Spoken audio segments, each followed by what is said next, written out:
Welcome to Choice Classic Radio, where we bring to you the greatest old-time radio shows.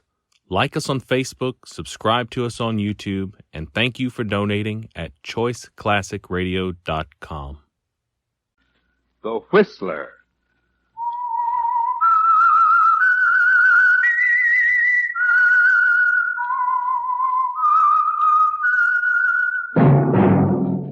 That whistle is your signal for the Signal Oil program, The Whistler.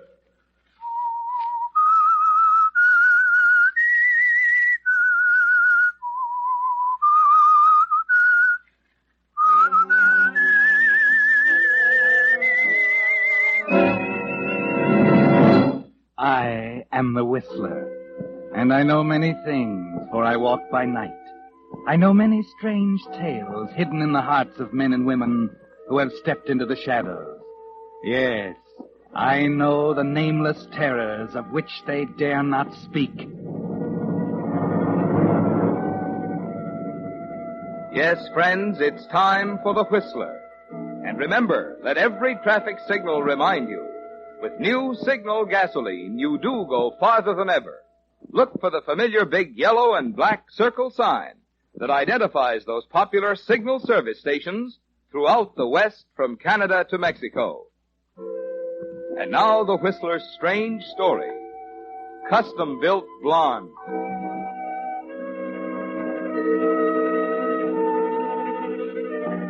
It was past midnight when Jerry Coonan left the cocktail bar with the tall blonde in the mink coat. On the way out, he gave the high sign to Red Stafford and Shorty Burton, sitting idly at the bar, waiting for the tip-off. And as he guided her out the front door, he could see them quietly get off their stools and prepare to leave. Jerry chuckled softly to himself. The blonde was dumb and rich. The diamond pendant around her neck ought to bring 10,000 at least. And he'd mentally appraised the square-cut emerald on her right hand at 5,000 more. Yes, the blonde was custom-built, made to order. She wouldn't talk after they'd relieved her of the jewelry. She'd be afraid her husband might find out what she's been doing while he was out of town. He helped her into the car and fumbled with the keys until he was sure Red and Shorty had reached the other car and were ready to follow.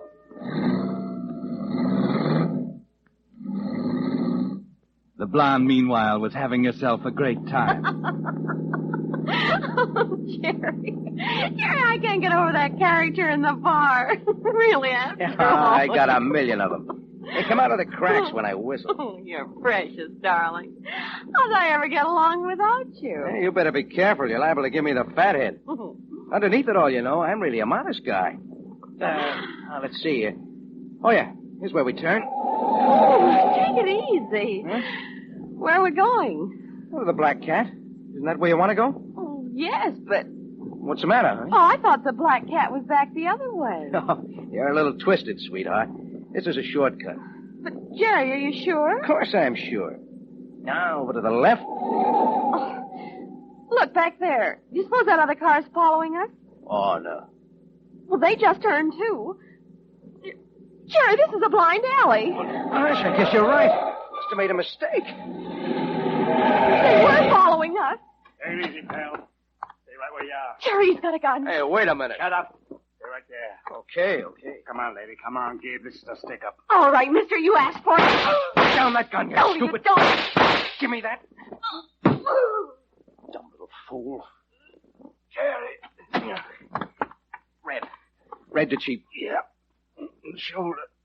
She got Shorty, too. She pulled that gun out of her bag and started shooting before I could get clear of the wheel and sock her. Shorty, it's Jerry. What about him? He's dead. Better check the dame. Hurry up, those shots. Oh, yeah. Wait a minute. She's still breathing. Pull her out of the car and leave her on the pavement. We gotta get out of here. I can't leave her. She knows me. All right, let her have it. Go on. You gotta shut her up. No, I can't. You got her. I'm not going to kill her, I tell you, Red. Listen, can you get out of here by yourself? Can you drive okay? Yeah, I can get as far as the valley, I think. They'll take care of me at Mendoza's. Okay. Get in the other car and get going. What about the dame? I'm taking her with me.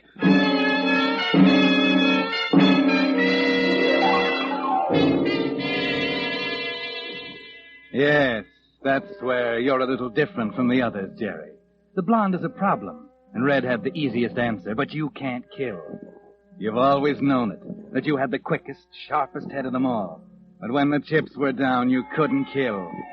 So you take the blonde with you, watching her out of the corner of your eye as you drive towards your home in the suburbs.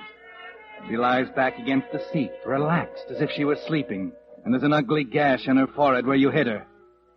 10 minutes later, still cursing the woman's stupidity, you pull the car up the driveway and into the garage of your house. As usual, your wife, Madge, has left the doors open for you. You get out and race up the stairs to the inside door. Madge? Jerry, what? I just heard you come in. Don't turn on the lights. Get something on quick. Your bathrobe, anything. Hurry. Well, what's the matter? Oh, plenty. Everything went wrong. The blonde. What happened? Red and Shorty tailed us down the alley, but when they walked up to the car, she pulled a gun, started shooting. I had to hit her. Where is she? In the car, still out. Oh, where's your robe? Right here. Come on, we gotta hurry. Wait a minute. Jerry, is she... No. She's still breathing. I don't know what to do. I can't let her die. What about the police? I don't know. You could hear those shots for 2 blocks. Now, here. Hold the flashlight while I take a look. Yeah. Just a second. Oh, she's lying so still. There's something wrong. Madge. Is she? Yeah. Dead. Jerry! We can't take her in the house. You better drive out on the highway. No, not yet. But you can't. I can't go running around the highways tonight. I'm gonna need a first-class alibi when they get here. Who? The police. Come on, give me a hand. I'm gonna lock her in the turtleback. And I'm gonna call my brother. I need an alibi. Bad.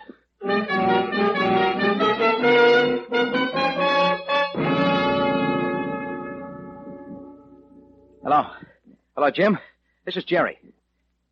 Yeah, you guessed it. I'm in a bad jam. I need an alibi. Oh, tonight from about 9:30 till midnight. Yeah, now listen, kid. If anyone asks you anything about me, tell them that Madge and I were with you and Grace till 12 o'clock. Oh, anything. Playing bridge? Yeah, that's good. Playing bridge. Right. Thanks, Jim. I'll explain when I see you.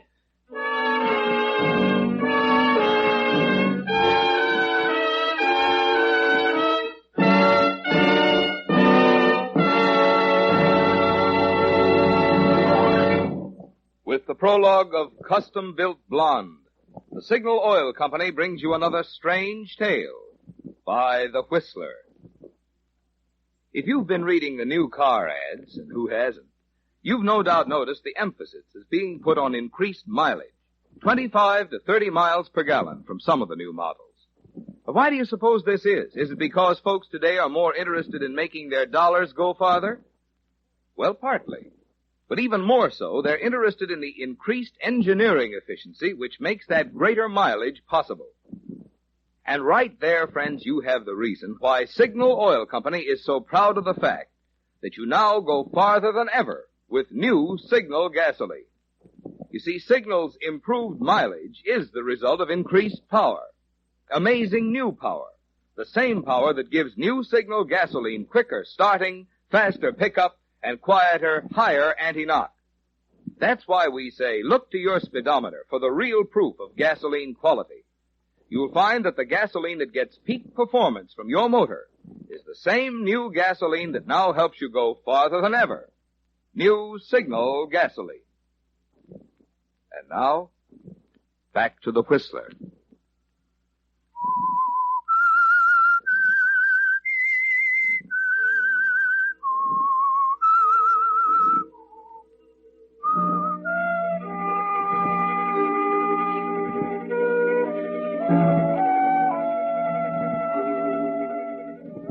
So it didn't work out quite as you'd planned, did it, Jerry? You got the jewelry all right. And with it, the body of the tall, stupid blonde woman who pulled a gun out of her purse at exactly the wrong time. Yes, it was a wrong guess, wasn't it? She wasn't made to order after all.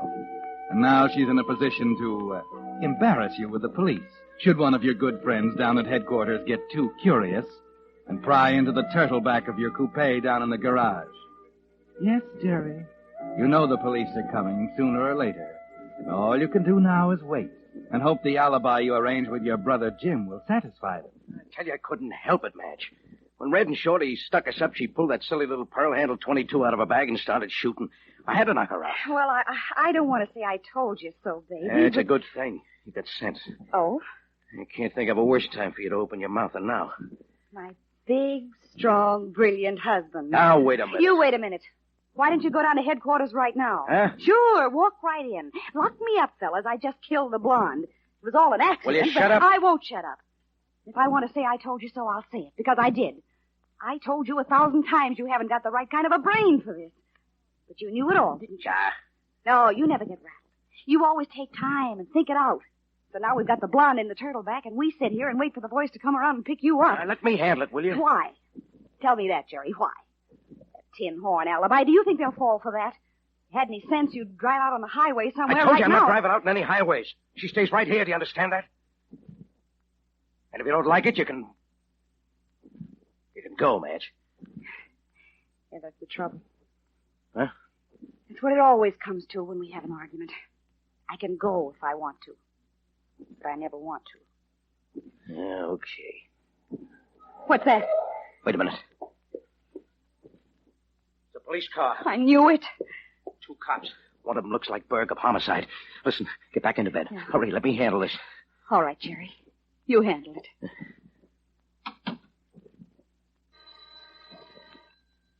Better wait a minute. Who is it? Police. Open up. Okay, just a minute. Turn on the lights. Oh. Hello, Lieutenant. Hello, Coonan. Sergeant Adams. Hello. Sergeant? I'd like to ask you a few questions, Coonan. Mind if we come in? Well, not at all. Thanks.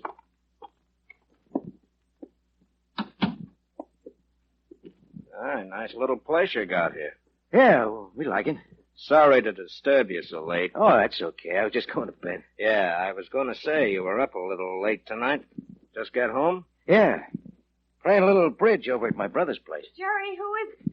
Oh, come in, Madge. This is Lieutenant Berg, my wife. How do you do? Sergeant Adams. How are you? Hello. So you were over to your brother's, huh? Yeah. You won't mind if we check that. Why not? Shall I call him, Chief? There's a phone over there. Wait a minute. Coonan, it looks like you might need an alibi. Alibi? What am I going to do with an alibi? Have you seen your pals, Red Stafford and Shorty Burton, lately? Not for a couple of days. Why? Oh, they weren't at the bridge party, huh? Any idea where they are now? I wouldn't know. Well, I'll tell you. Burton's in the morgue. Huh? And Stafford's at the emergency hospital getting blood transfusions. What do you mean? A car jumped the curb and crashed through a Signal Oil billboard about an hour ago. Stafford was crumpled over the wheel with a couple of bullets in him. Burton was sitting next to him, dead from a couple of slugs. Oh, that's awful. Gee, I'm sorry to hear that, Lieutenant. Yeah, tough, isn't it? I wonder what happened. Do you? Yeah, like I said. Yeah, like you said. You were playing bridge when it happened. You've been pals with those 2 birds for a long time, Coonan. What does that mean? Doesn't prove anything, of course, but when we found Stafford, he was still conscious, muttering to himself. He was calling your name. That's funny, isn't it? Not so funny. Well, maybe not. Maybe he wasn't talking about you. After all, there's lots of guys in this town named Jerry. Where's your gun, Coonan? I don't own one. Not even a little .22? Not even a .22. Well, I'll admit it sounds screwy asking a big he-man like you if he packs a .22, but that's what they were shot with. How about you, Mrs. Coonan? I never owned a gun in my life. You can search the place if you want it. You don't even need a warrant. I got nothing to hide. Thanks very much. So you just got back from your brother's, huh? That's right. A few minutes ago. Uh-huh. Where's your car? In the garage? Adams, go and have a look. Something wrong, Coonan? No. No, nothing wrong. Go ahead, Adams. Right. We've been watching you 3 birds pretty closely since that banker was knocked off 3 weeks ago. Red and I were in Chicago when that happened, Lieutenant. Yeah, I know. That's what you said. You're going to have to prove that. Oh, excuse me a minute, will you? What's your brother's phone number? Atlantic 2204. Thanks. Now I'll look it up. I just want to be sure I'm talking to him at his home, wherever that is. Conan James F. Well, you're telling the truth so far. That's the number.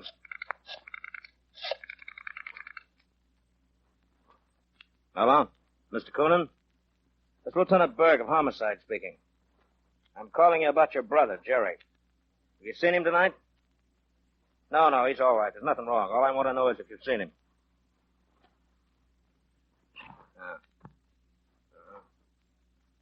He was there with his wife until 12? Okay, thanks. That's all I wanted to know. Good night. See? Just like I told you. Uh-huh, maybe. But you had plenty of time to put him wise. I just checked the car, Chief. What about it? Your hunch was wrong. Motor's still warm. Oh? Is that what you were checking? I told you I just got home. Sure, from the bridge party. But I found something else interesting. What are you talking about? Easy, Conan. Go ahead, Adams. The ownership certificate's got Red Stafford's name on it. Well, now, isn't that interesting? Sure. I just bought the car from him last week. You can check with the motor vehicle department. They get the papers. Don't worry, we'll check. Anything else, Lieutenant? Yeah, a lot of things. But we'll get the answers somewhere else. So far, you seem to be in the clear from shooting your pals, Conan. You were playing bridge at your brother's. You bought the car from Stafford last week. You don't own a gun. And also, you and Stafford were in Chicago 3 weeks ago when that banker was knocked off. That's it? I hope so, for your sake. Come on, Adam. Good night, Conan, Mrs. Conan. You're free to come and go as you please, but I'd suggest that you don't leave town. Okay, Lieutenant. Night. That was close. I better sit down. Yeah. Well, you still think you were right in leaving her there? Oh, that would have looked great, wouldn't it? You alone here, me out on the highway getting rid of a blonde, and the cops come around to check. There's one thing, though. I'd like to know it. They don't know anything about the blonde. They're worrying about Red and Shorty and that banker, whoever he is. Wait a minute. Yeah, I knew it. Berg had still another guy with him. There were 3. He's left them outside to watch the house. We'll be followed every minute from now on. Night and day.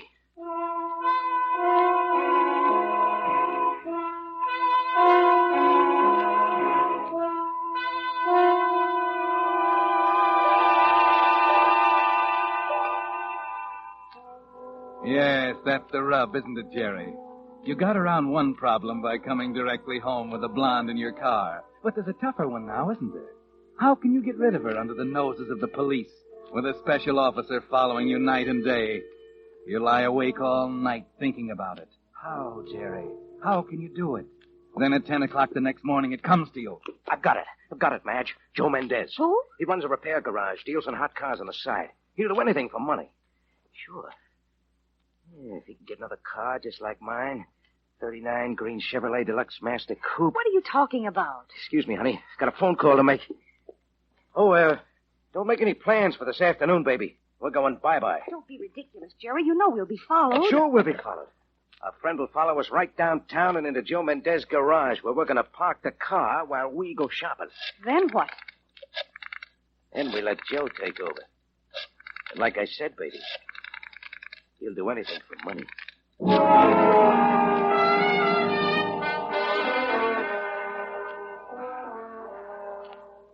So you called Joe Mendez. And just as you predicted, the minute you mentioned money, he was your boy, wasn't he, Jerry? Yes. He'll arrange to have a green coupe in his garage, exactly like yours, for a fee, of course. And best of all, he'll have it there this afternoon. It's 3 o'clock when you start out with Madge on the shopping trip. And you smile to yourself as you see the police car pull out from the curb and follow you downtown. Joe is all ready for you when you arrive.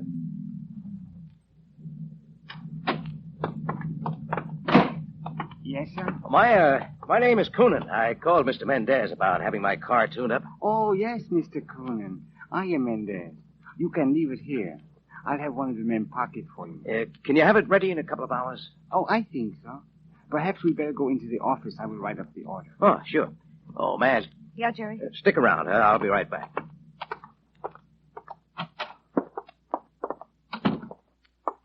Did you get the car? Yes, he's out there in the line right now. What about this? Take it easy. I couldn't tell him apart myself. Where's the $2,000? Oh, here. Don't flash it. Hmm? Your friend's out at the front door watching us. Oh, yeah. Now, listen. After we leave, switch the license plates. Switch the stuff in the dash compartment, everything. Here's the ignition key. Yeah. What about the turtle bag? Never mind the turtle bag. It's locked, and don't try to open it. Leave the key to the new car in the dash. We'll drive it home, leave mine here. How long? My brother will come for it later. Just leave it here and forget about it. Okay? Okay. See you later, Joe.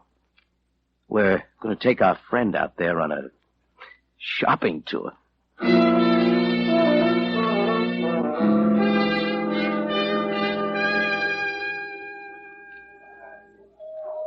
I'm awfully sorry, madam. I've shown you everything we have in suede handbags. Perhaps something in reptile. Oh, yes, that's an idea. Let's see what you have in reptile. Just a moment. I'll get them for you. He's still there? Yeah, over by that pillar. What about Jim? I'll call him tonight. Have him pick up our car tomorrow. We can get rid of the blonde in a couple of days after this blows over.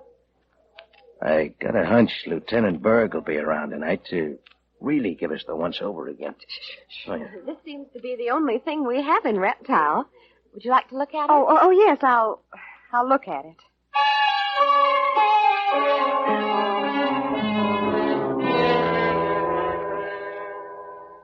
So you watched the quiet man in plain clothes follow you and Madge from store to store, and finally back to Joe Mendez's garage at the appointed time. You both walk in the door and then stand to one side waiting. Just a second, Madge. What are you... Hello, officer. Oh. You, enjoy the shopping trip? Oh, I almost lost you a couple of times. Where to now, Sonny? Home? Oh, that's my green coupe over there. Come on, Madge. Oh, Mr. Coonan. Oh, hello, Mendez. Did you get her tuned up all right? Yes. Good. You want to ride out with us, officer? Got room for one more. No, thanks. I got my own car. Okay. Well, here we are, Madge. Get in. Oh, how much do I owe you, Mendez? Oh, $9.85. Okay. Here you are. Thanks, and keep the change.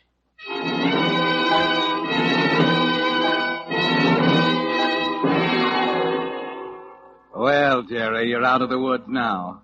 The license plate's been changed, the contents of the dash compartment, everything. Yes, Mendez did a good job. An hour later, you're home, with the officer following just behind you. As you expected, Lieutenant Berg is waiting for you when you arrive. Waiting for me, Lieutenant? Yeah, been on for a little ride. You ought to know. We've been tailed everywhere we went. Okay, Coonan, I'll call off the bloodhounds. Just dropped by to tell you that Red Stafford died an hour ago. Oh, that's too bad. He regained consciousness just before he went. He said you weren't mixed up in that shooting last night. Anything else? Yeah, something about a scrape with a woman they tried to stick up. Said she pulled a gun and then drove off after the shooting. I see. Can't understand why she didn't report it, though. It is funny, isn't it? Yeah. Another thing, the business about that banker. You really were in Chicago with Stafford. Well, so now you believe me. I'd know better than to believe you, Coonan. But Stafford had the proof. Or I think he had. Huh? Let's go inside. I'll tell you about it. Is it important? It's your neck. That's important. Come on inside.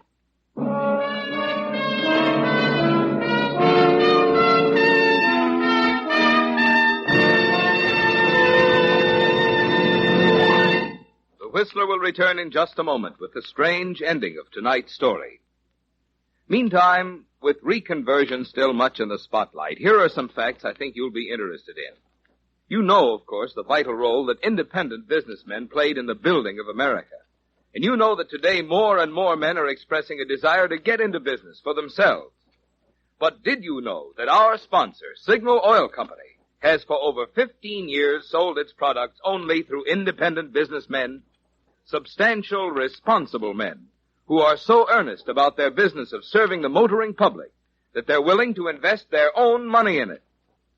Naturally, signal dealers are carefully chosen for their ability and integrity, which explains why so many dealers have been with Signal Oil Company ever since the beginning, 15 years ago.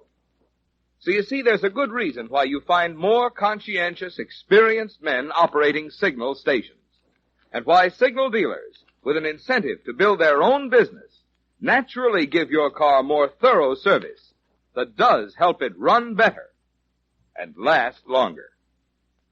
And now, back to the Whistler.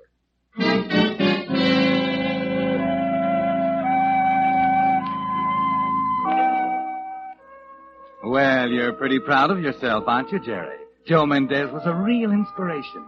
The blonde is resting quietly now on the turtleback of your car back in Mendez garage. And the substitute car outside is all ready for Lieutenant Berg, if he happens to get curious. You glance slyly at Madge, wink at her as you escort the lieutenant into your living room. He starts to sit down and then decides to stand. You had us going for a while, Conan. Oh, yeah, I guess I better do my checking first. Checking? Yeah, I'm a kind of a cynic. That's so I don't believe anything anymore. Stafford said while the two of you were in Chicago, he signed some kind of a legal paper before a notary. Oh, yeah, I remember I witnessed it for him. Yeah, well, that's the proof I was talking about. For some reason, Stafford stuck it in a little valise. What's wrong with that? Nothing, except he tossed the valise in the turtleback of his car and forgot about it. Turtleback? Yeah. Says it's still there. Oh, no. That is, I don't think it's there. I never noticed it. Huh. But you wouldn't mind if I checked? No, Bert. I wouldn't mind if you checked. Here. One of these 2 keys. Help yourself. Thanks. I will.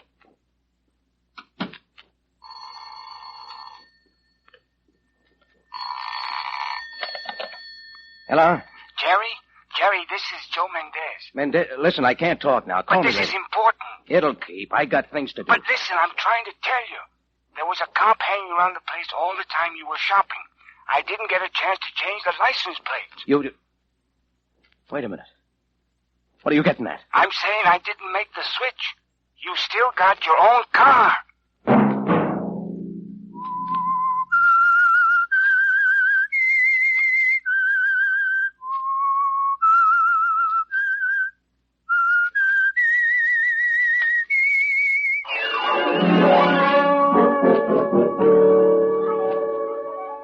Next Monday at 9 o'clock, the Whistler will bring you another strange tale. The Whistler is broadcast for your entertainment by the marketers of Signal gasoline and motor oil and fine quality automotive accessories, and by your neighborhood Signal dealer. Featured in tonight's program were Jack Moyles and Bill Conrad. This program, directed by George W. Allen, with tonight's story by Will Pryor, music by Wilbur Hatch, is transmitted to our troops overseas by the Armed Forces Radio Service.